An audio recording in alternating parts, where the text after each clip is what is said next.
Versailles was one of the few castles in France that wasn't located near a river. For a king that wanted hundreds of fountains to be set up, this was a big issue. For his dream to come true, artificial ponds were created. They built aerial and underground aqueducts to supply water for the palace. All the surrounding waters were redirected to it. But it was not enough. So, they would only activate the fountains at the presence of the king during his walks. As he walked, the fountains would be activated and the previous ones would be deactivated. That's how they gave that everything was working as expected. But for the fountains to properly work at all times, more water was needed. So, they pumped the water extraordinary at the time. They had to invent new techniques and hydraulic methods.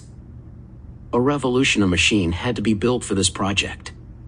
Pumps drew water from the Seine River and drove it through pipes more than 100 meters above the Seine level, for it to reach the aqueducts that lead the water to the palace. From the start, everything was over the top at Versailles. The elaborate dress required for the court nearly broke many noble families, while they were also expected to buy large quantities of French goods to support various industries.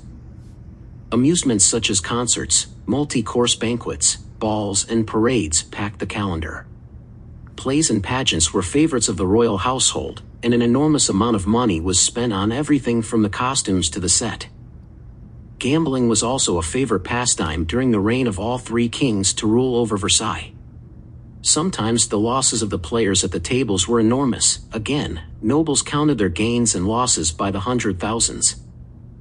For example, in one game, Louis XIV's granddaughter, the Duchess of Bourgogne, lost a sum equaling 600,000 francs, which her doting grandfather paid. Bribery was common, as were graft and embezzlement. While most of France lived in poverty, fortunes were made and lost at Versailles on a nightly basis.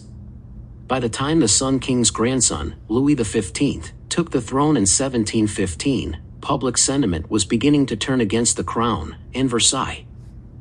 Every now and then during the work week, usually around 3 in the afternoon, a familiar ache begins to saturate my forehead and pool in my temples.